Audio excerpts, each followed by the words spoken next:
नमो वरिहन्तानं नमो सिद्धानं नमो आयुर्यानं नमो वज्रायानं नमो लोय सव्यसाहूनं वन्दितु सर्वसिद्धे ध्रुवमचलमणोवमं गतिं पत्ते वोच्छामि समयपाहुड मिणमो सुध केवली भणिदम् नमः समय साराय स्वानुभूत्या चकासते चित्स्वभावाय भावाय सर्वभावान्तरक्षिदे निज स्वरूप को परमरस जामे भरो अपार वंदो परमानंदमय समय सार अभिकार।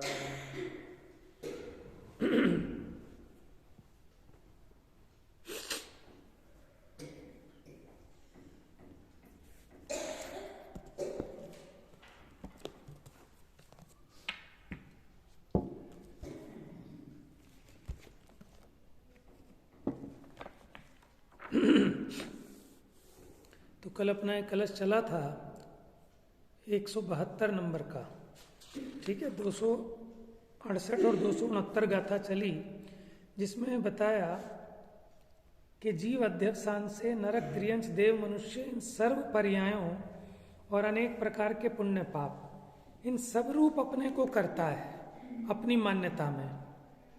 और उसी प्रकार धर्म अधर्म, जीव अजीव, लोक अलोक, इन सब रूप अपने को करता है, क्योंकि वो अपने परमार्थ स्वरूप को नहीं जानता। इसलिए इन अध्यवसानों को, इन अध्यवसान भाव से अपने को अन्य रूप मानता है, या तो उनका कर्ता मानता है या उनका भोक्ता मानता है, या उसमें एकत्व ममत्व करता है, लेकिन इसका जो परमार्थ स्वरूप है वो नहीं जानता।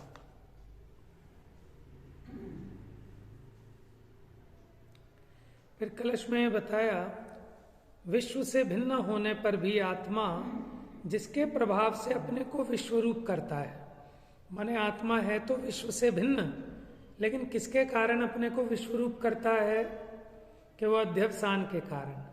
और अध्यवसान का माने जड़ कौन है कि मोह है मूल जिसका, ऐसा मोह जिनके नहीं है। वो कौन है जिनके ऐसा मोह नहीं है? वे मुनि हैं। माने ये अध्यवसाय जिनके नहीं है वे मुनि कर्म से लिप्त नहीं होते। तो इससे भी ये बात सिद्ध हुई कि कर्मों से बंधन का कारण एकमात्र अध्यवसान ही है, क्योंकि मुनिराज के वो अध्यवसान नहीं है, इसलिए वे उन कर्मों से लिप्त नहीं होते हैं। गाथा 270। अब यही बात इस गाथा में कहते हैं कि जिनके अध्यवसाय नहीं है वे मुनि कर्म से लिप्त नहीं होते। एदानि नत्थि जेसिम अध्यवसाणानि एव मादीनि ते असुहेण सुहेण वा कम्मेण मुनिन लेपन्ति।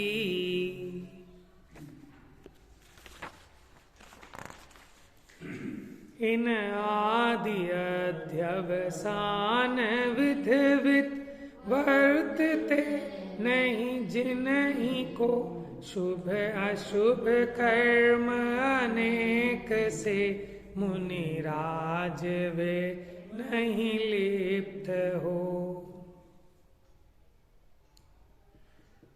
यह पूर्व कथित, पूर्व में जो बताया कि मैं मारता हूं, मैं जलाता हूं, मैं सुखी करता हूं, मैं दुखी करता हूं, इसके अलावा और भी अध्यवसान जिनके नहीं हैं वे मुनि अशुभ या शुभ कर्म से लिप्त नहीं होते। टीका पढ़ते हैं। यह जो तीनों प्रकार के अध्यवसान हैं वे सभी स्वयं अज्ञान आदि रूप, माने अज्ञान, मिथ्या दर्शन और अचारित्र रूप होने से शुभाशुभ कर्म बंध के निमित्त हैं।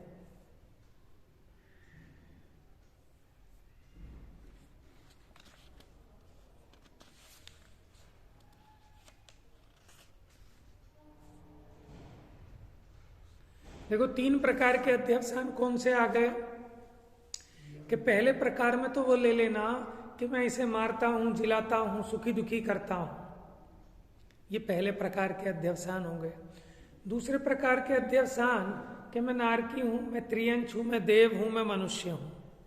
और तीसरे प्रकार का ये जो धर्म द्रव्य ज्ञात होता है, ठीक है ना, वहां वो जिसको जानता है उसमें एकत्व ममत्व करता है। ये तीसरे प्रकार का अध्यवसान था।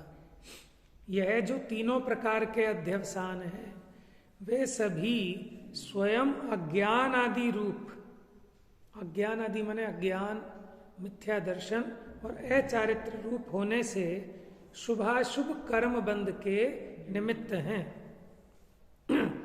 देखो शुभाशुभ कैसे कि मैं मारता हूं ऐसा अगर जो परिणाम है तो वह अशुभ का, मैं बचाता हूं ये शुभ का। इसे विशेष समझाते हैं, मैं पर जीवों को मारता हूं इत्यादि जो अध्यवसान है, उस अध्यवसान वाले जीव को ज्ञानमय पने के सद्भाव से सतरूप अहेतुक ज्ञप्ति ही जिसकी एक क्रिया है, ऐसे आत्मा का। देखना आत्मा कैसा है कि ज्ञानमय पने के सद्भाव से सतरूप, सतरूप माने जिसकी सत्ता है, क्योंकि ये ज्ञानमय पने रूप से रहता है, इससे इसकी सत्ता है। और ये क्यों है? अहेतुक है, इसमें कोई और किसी का कारण नहीं है। ज्ञप्ति ही जिसकी एक क्रिया है, माने जानना जानना जानना, ऐसी जिसकी एक क्रिया है, ऐसे आत्मा का। ठीक है, एक पक्ष तो हुआ आत्मा, एक पार्टी है इसमें आत्मा। और राग द्वेष के उदय में ऐसी हनन आदि क्रियाओं का, देखो एक पाले में डाला आत्मा और दूसरे में डाला कि राग द्वेष के उदय रूप मारने आदि रूप जो क्रियाएं हैं उनका अंतर नहीं जानने के कारण। 75 कौन सी गाथा थी पीछे? आश्रव और आत्मा का जब तक ये अंतर नहीं जानता तब तक ये कर्मों से बंध को प्राप्त होता है। तो आत्मा कैसा है? अपने ज्ञान भाव से सत्ता रूप है और उसकी वो सत्ता अहेतुक है, किसी ने की नहीं है। और ज्ञप्ति ही जिसकी एक क्रिया है, ऐसे आत्मा का। और राग द्वेष के उदय में होने वाली जो हनन आदि क्रियाएं हैं, हनन माने घात आदि क्रियाएं हैं, उनका विशेष नहीं जानने से, विशेष माने दोनों में भेद है।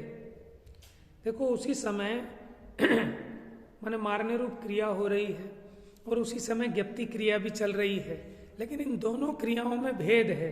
वो भेद नहीं जानने के कारण भिन्न आत्मा का अज्ञान होने से, भिन्न आत्मा माने कि जो परद्रव्य से भिन्न है, ऐसा जो अपना आत्मा ज्ञानमयी, उसका अज्ञान होने से, अज्ञान माने उस संबंधी इसको ज्ञान नहीं है, वह अध्यवसान प्रथम तो अज्ञान है।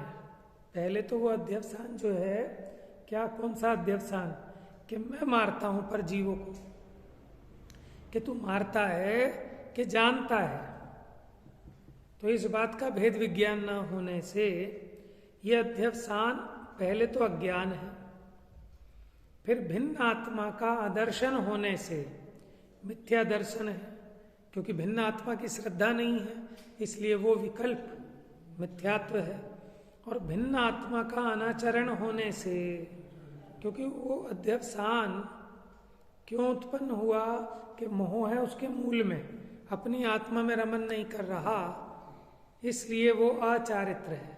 माने वो अध्यवसान मिथ्या दर्शन है, अज्ञान है और अचारित्र है। और मैं नारक हूं इत्यादि जो अध्यवसान है, वह अध्यवसान वाले जीव को भी ज्ञानमय पने के सद्भाव से सतरूप अहेतुक ज्ञायक ही जिसका एक भाव है, ऐसे आत्मा का। और कर्मोदय जनित नारक आदि भावों का विशेष न जानने के कारण, अब यहां भी क्या भेद ज्ञान नहीं किया कि वो ज्ञायक में, और ये माने वो नरक गति कर्म के उदय से जनित वो नारक दशा अथवा नारकी रूप भाव, इन दोनों में इनका भेद न जानने से,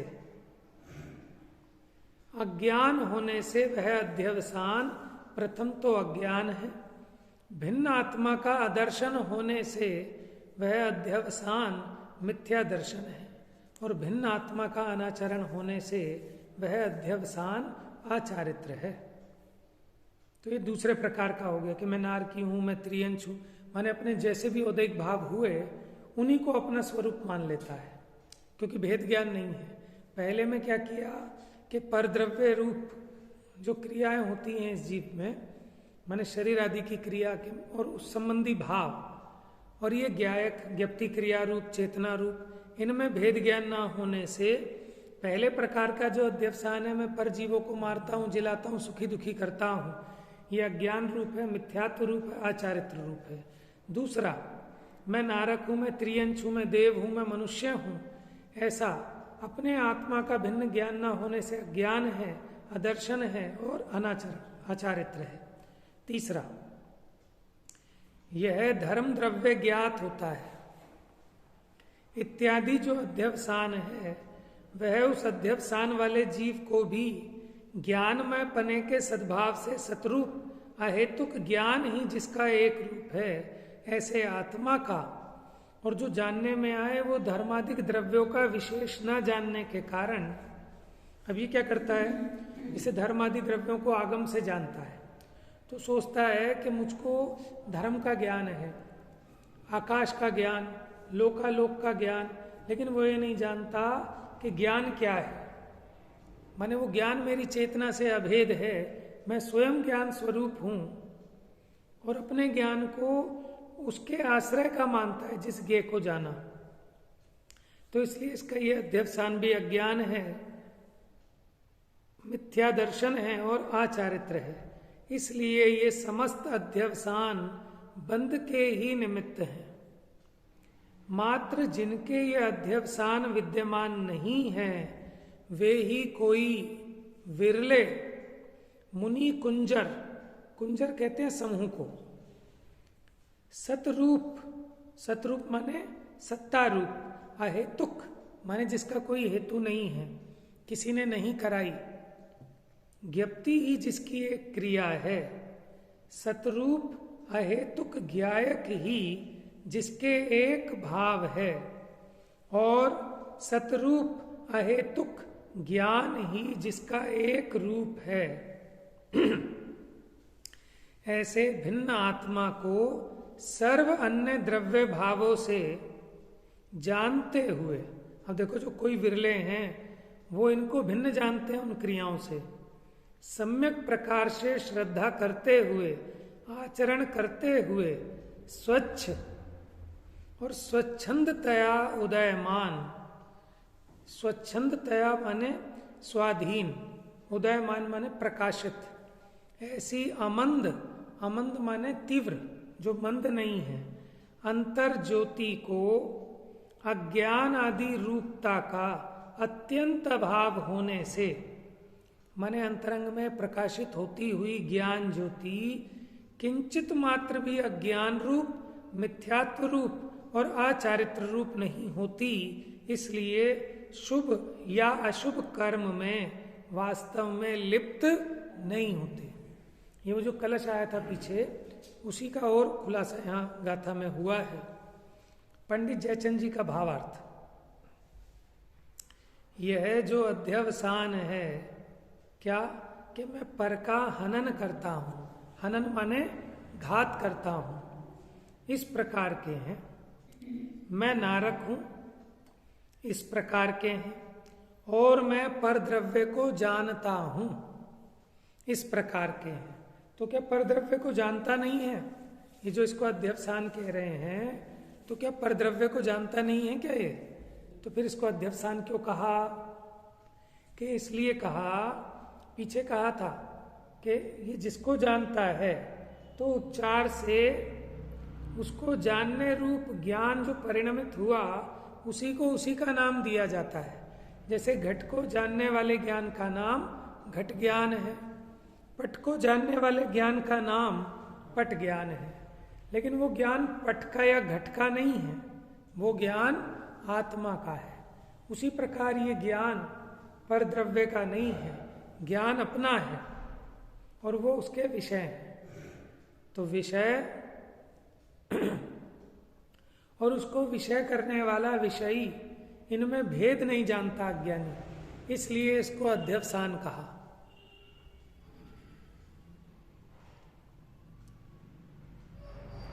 वे जब तक आत्मा का और रागादि का, आत्मा का और नारक आदि कर्मोदय जनित भावों का तथा आत्मा का और ज्ञेय रूप अन्य द्रव्यों का भेद न जाना हो तब तक रहते हैं। ये अध्यवसान कब तक रहते हैं कि जब तक ये आत्मा का इन अध्यवसानों से भेद नहीं जानता। वे भेद ज्ञान के अभाव के कारण मिथ्या ज्ञान रूप हैं, मिथ्या दर्शन रूप हैं और मिथ्या चारित्र रूप हैं। यों तीन प्रकार के होते हैं। वे अध्यवसान जिनके नहीं हैं, क्या कह रहे हैं? वे अध्यवसान जिनके नहीं हैं वे मुनि कुंजर हैं, वे मुनिवर हैं, मुनिगण हैं। वे आत्मा को सम्यक जानते हैं, सम्यक श्रद्धा करते हैं और सम्यक आचरण करते हैं। इसलिए अज्ञान के अभाव से सम्यक दर्शन ज्ञान चारित्र रूप होते हुए कर्मों से लिप्त नहीं होते। तात्पर्य वृत्ति में देखते हैं इसका। अब निश्चय से परद्रव्य से भिन्न होने पर भी जिस मोह के प्रभाव से आत्मा को परद्रव्य में योजना लगाता है, योजना लगाता है माने जोड़ता है, लिप्त करता है, जिससे योग शब्द बना है ना, उसी से बना है योजना, युक्त होना, उससे जुड़ना। वह मोह भाव जिसके नहीं है, क्योंकि मोह के कारण परद्रव्य में युक्त होता है, तो ये मोह भाव जिसके नहीं है वह ही तपोधन मुनि है, ऐसा प्रकट करते हैं। ये पूर्वोक्त तथा इसी प्रकार के और भी कर्म बंध के निमित्त रूप शुभ तथा अशुभ अध्यवसान हैं। वे जिनके नहीं हैं वे ही मुनीश्वर शुभ अशुभ कर्म से लिप्त नहीं होते, और जिनके ये शुभ अशुभ अध्यवसान हैं ऐसे अज्ञानी जन वो कर्मों से लिप्त होते हैं। इसका विस्तार।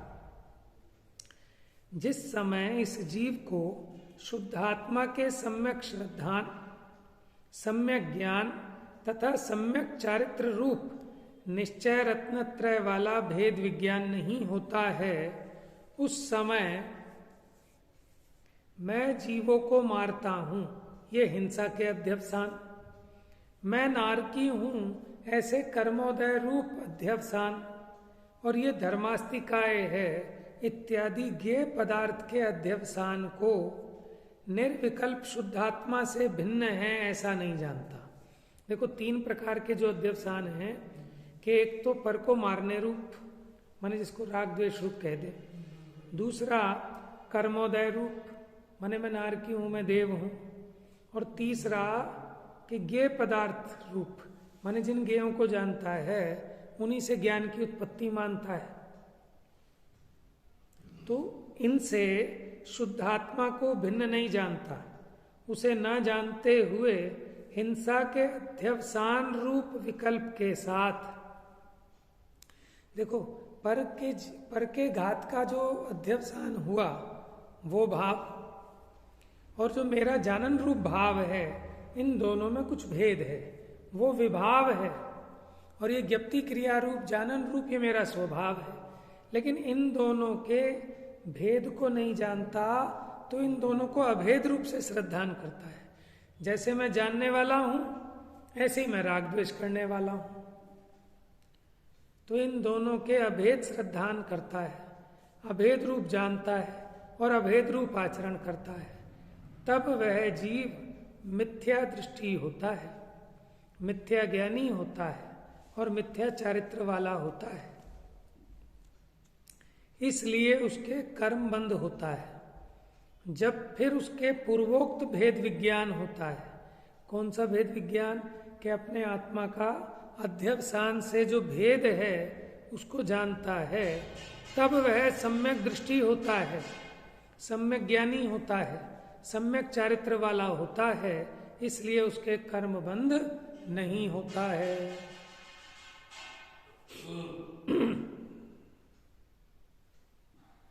तात्पर्य वृत्ति में एक गाथा अतिरिक्त आई इसी को आगे बढ़ाने के लिए कि कितने काल तक जीव पर भावों को अपनी आत्मा में जोड़ता है। जोड़ने का मतलब कि मैं इस रूप को ऐसा मानता है, जानता है, अनुभव करता है। कितने काल तक? देखो गाथा पढ़ते हैं। जा संकप्प वियप्पो ताकम मम कुणदि असुह सुह जणयम अपसरुवारिद्धि जावण ही परिफुरई। जब तक संकल्प विकल्प हैं तब तक आत्म स्वभाव में रिद्धि हृदय में प्रकट नहीं होती। तब तक जीव शुभ अशुभ जनक कर्म करता है। माने कब तक करता है? कि जब तक संकल्प विकल्प हैं, जब तक आत्म स्वभाव में रिद्धि हृदय में प्रकट नहीं होती कि मैं ये आत्मा हूं, तब तक जीव शुभ अशुभ कर्म करता है। जितने समय तक बाह्य विषय देह, पुत्र, स्त्री आदि में ये मेरे हैं इस रूप संकल्प करता है और अंतरंग में हर्ष विषाद रूप विकल्प भी करता है। और जब तक अनंत ज्ञान आदि से समृद्धि रूप आत्मा को हृदय में नहीं जानता है,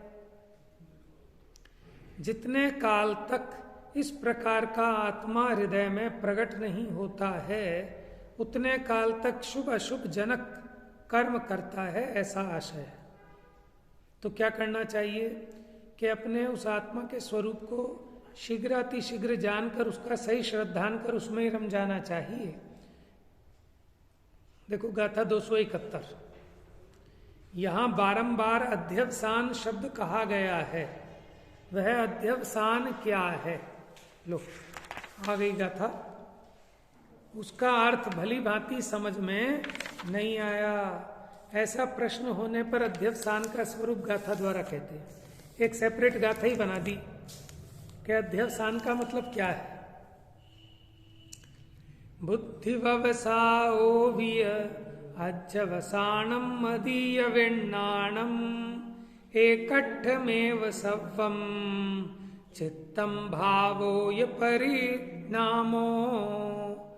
जो बुद्धिमति व्यवसाय अध्यवसान अरु विज्ञान है, परिणाम चित्तरुभाव शब्द ही एक अर्थ है। क्या अर्थ हो गया इसका? कि बुद्धि के सम्यक बुद्धि, विपरीत बुद्धि कैसी बुद्धि है? तो वो अध्यवसान, मति वो अध्यवसान, व्यवसाय, व्यवसाय माने प्रयत्न, उद्यम, वो अध्यवसान, विज्ञान, परिणाम, चित्त, ये सब और भाव, ये सब एकार्थ हैं। बुद्धि, व्यवसाय, अध्यवसान, मति, विज्ञान, चित्त, भाव और परिणाम। देखो कितना बड़ा अर्थ है अध्यवसान का। ये सब एकार्थ ही हैं, नाम अलग अलग हैं किंतु अर्थ भिन्न नहीं है। टीका, स्वपर का अविवेक हो, माने जब तक स्वपर का भेद ज्ञान ना हो तब जीव की अध्यवसिति मात्र अध्यवसान है। अध्यवसिति मात्र माने उस प्रकार की बुद्धि, उस प्रकार का परिणाम, उस प्रकार की मान्यता, वह अध्यवसान है। और वही जिसे अध्यवसान कहा है वही बोधन मात्रत्व से बुद्धि है, क्योंकि वैसा बोध है इसलिए उसको बुद्धि कहा। माने क्रिया बता रहे हैं, उस क्रिया से वो नाम पड़ा उसका। व्यवसान मातृत्व से व्यवसाय है, मनन मातृत्व से मति है, विज्ञप्ति मातृत्व से विज्ञान है, चेतना मातृत्व से चित्त है, चेतन के भवन मातृत्व से भाव है, चेतन के परिणमन मातृत्व से परिणाम है। यह जो बुद्धि आदि 8 नाम कहे गए हैं वे सब चेतन आत्मा के परिणाम हैं। इसका मतलब अध्यवसान का मतलब आत्मा का परिणाम। जब तक स्वपर का भेद विज्ञान ना हो तब तक जीव के जो अपने और पर के एकत्व की निश्चय रूप परिणति पाई जाती है उसे बुद्धि आदि 8 नामों से कहा है। देखो यहाँ तो प्रकरण के हिसाब से अर्थ कर रहे हैं। सामान्य से बुद्धि दोनों प्रकार की हो सकती है, सम्यक और विपरीत। क्योंकि प्रकरण अज्ञान का चल रहा है, विपरीत बुद्धि का चल रहा है, इसलिए यहाँ ऐसा अर्थ कर रहे हैं। जब तक स्वपर का भेद ज्ञान ना हो तब तक जीव के जो अपने और पर के एकत्व की निश्चय रूप परिणति पाई जाती है उसे बुद्धि आदि 8 नामों से कहा जाता है। अध्यवसान त्यागने योग्य कहे हैं। इससे ऐसा ज्ञात होता है कि व्यवहार का त्याग और निश्चय का ग्रहण कराया है। क्या कहा? अध्यवसान त्यागने योग्य हैं जो ऐसा कहा, इससे ऐसा लगता है कि मानो व्यवहार का त्याग कराया है और निश्चय का ग्रहण कराया है। इस अर्थ का आगामी कथन का सूचक काव्य कहते हैं। देखो ये भी बड़ा प्रकरण नया उठेगा कि ऐसा क्यों लग रहा है कि जो अध्यवसान का त्याग कराया, कि देखो ये तो सब व्यवहार है ना, कि मारता हूं कि बचाता हूं, ये इसको सुखी करता है दुखी करता है, सब तो व्यवहार से कहा जाता है। तो वो कहते हैं अध्यवसान का निषेध किया मानो व्यवहार का ही निषेध किया है। कलश पढ़ते हैं 173 नंबर का कलश। सर्वत्राध्यवसानमेवमखिलं त्याज्यं यदुक्तं जिनैः तन्मन्ये व्यवहार एव निखिलो व्यन्याश्रयस्त्याजितः सम्यं निश्चयमेकमेव तदमी निष्कम्पमाक्राम्य किम् शुद्ध ज्ञान घने महिम न निजे बध्नन्ति संतो धृतिम।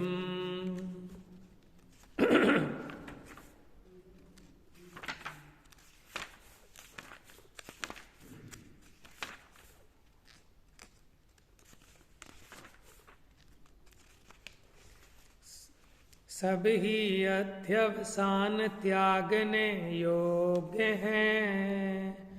यह जो बात विशेष जिनेश्वर ने कही, इसका तो स्पष्ट अर्थ यह जानिए, अन्याश्रित व्यवहार त्यागने योग्य है।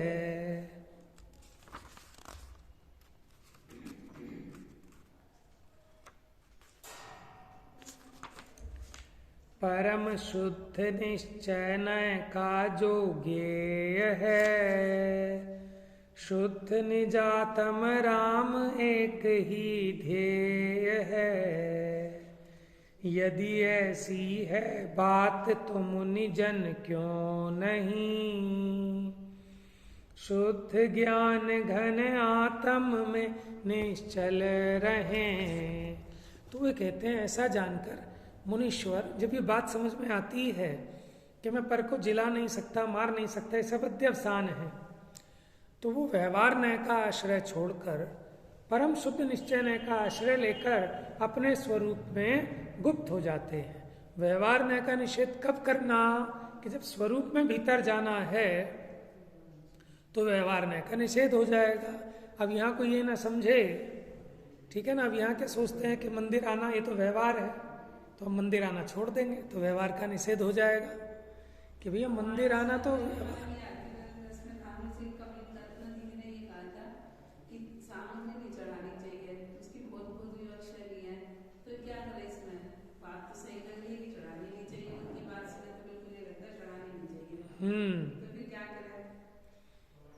देखो ऐसा है अभी जो हमारी निचली भूमिका है ना, हमें अपने उपयोग को रमाने के लिए ये सब चीज़ें चाहिए होती हैं। जैसे पूजा में हमें ढोल भी चाहिए, मजीरा भी चाहिए, ठीक है, क्यों चाहिए? जबकि वो राग को बढ़ाने वाला है, लेकिन उसके बिना हम सो जाते हैं पूजा में, पूजा हो जाती है हमें पता भी नहीं चलता। तो ये तो हम अपनी भूमिका के हिसाब से निर्णय करते हैं। किसमें? हाँ नहीं, देखो वो तो ऐसा है कि सब चीज़ों में विवेक रखना।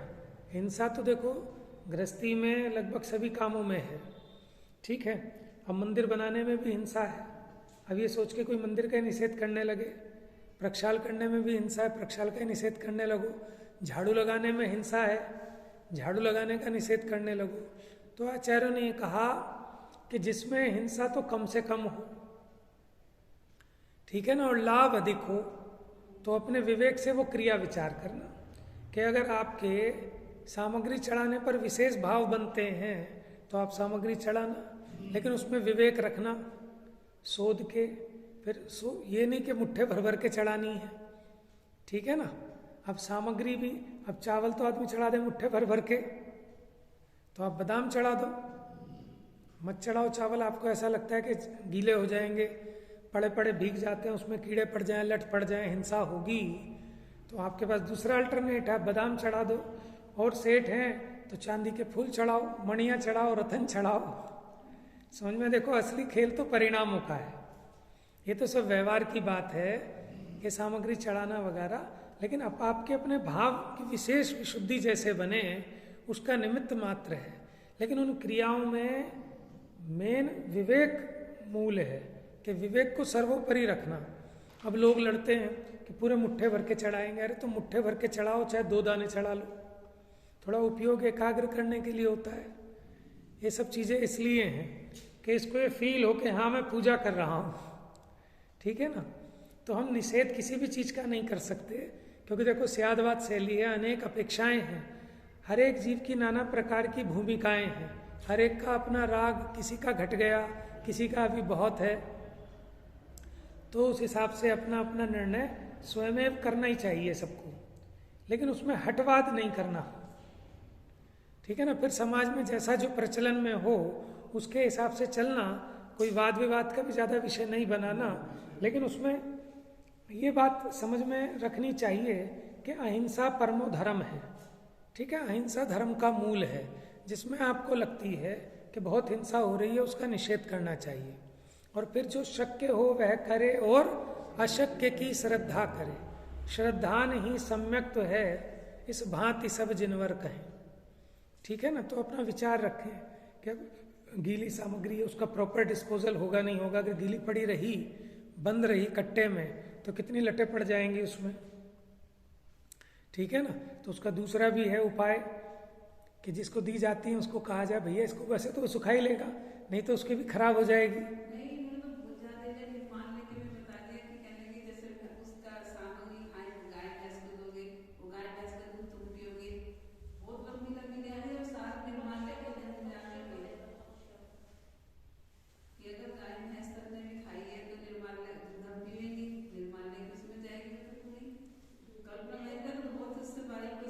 आपने किससे सुना ये बात?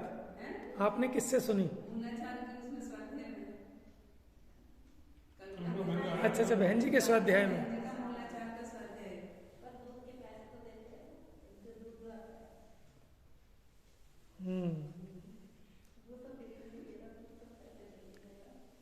ठीक है, अब अपना विवेक भी साथ में रखना चाहिए, कोई बात नहीं। अब अगर उतनी चीज़ों में जाते हैं तो फिर देखो कोशिश करे जीव कि जो बात अपने को समझ में आती है, जो बताई जा रही है,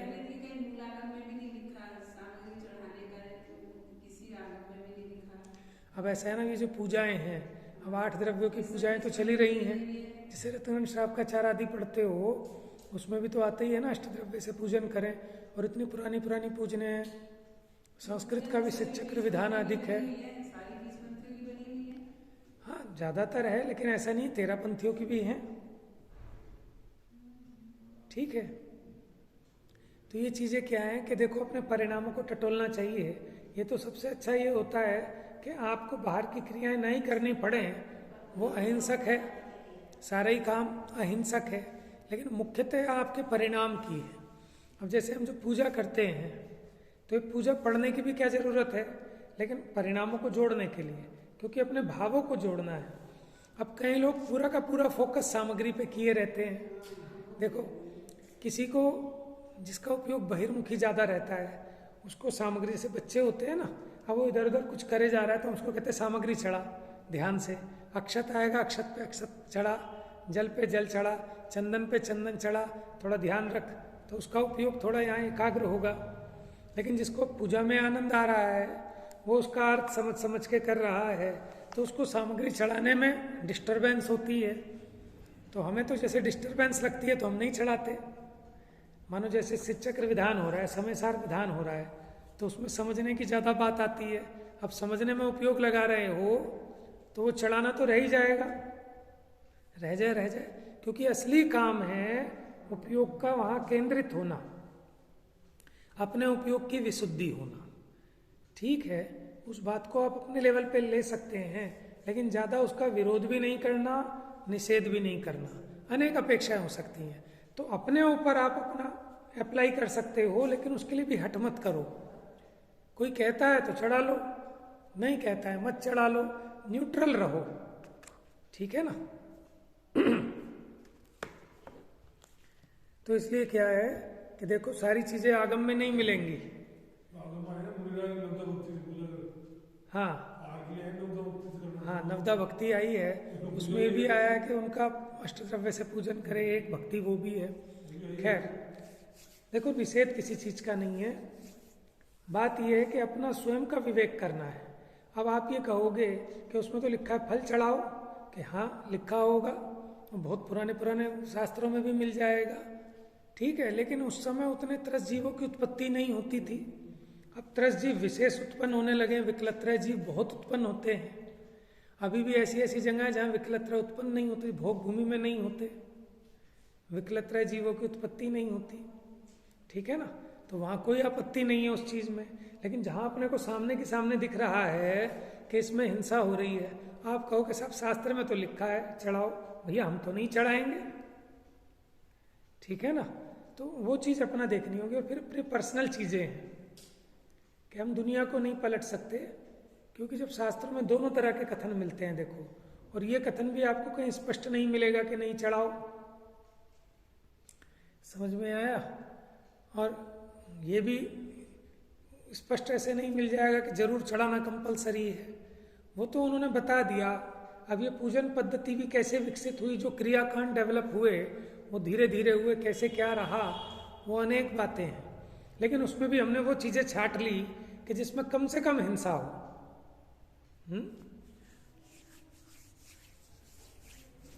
तो इसलिए बस ये कि हट नहीं रखना, सामान्यता से, सहजता में, जैसा जो अपना भाव लगे वो काम करो। क्योंकि कोई ऐसा तो है नहीं कि सामग्री चढ़ाने पे ही पूजा होगी, बिना सामग्री चढ़ाए पूजा नहीं होती, बिना सामग्री चढ़ाए भी होती है। लेकिन वो विशेष कुछ एक भाव उत्पन्न होता है। हम मानो बिना धोती दुपट्टा पहने पूजा करें, पूजा तो तब भी होती है, लेकिन जब हम धोती दुपट्टा पहन के करते हैं तो भावों का जो जुड़ान है वो अलग ही आता है। बच्चा स्कूल ड्रेस के बिना भी जाए तो भी पढ़ता है, और स्कूल यूनिफॉर्म में जाता है तो भी पढ़ता है। लेकिन अंतर पड़ता है कि नहीं पड़ता है जुड़ान में, है ना? आप अपने घर पे बैठ के पूजा कर रहे थे लॉकडाउन में, और यहाँ मंदिर में आके पूजा कर रहे हो। अब कल को कोई ये कहे कि साहब इतना बड़ा मंदिर बनवाते हो, क्या कर रहे हो यहाँ के, पूजा ही तो करनी हो तो अपना घर पे कर लो, क्योंकि भावों में सब कुछ है। ठीक है ना? तो सब बातों की अपेक्षाएं हैं। ठीक है, जितना अपने को जचता है, जितना समझ में आता है, उतना उतना धीरे धीरे फॉलो करना चाहिए।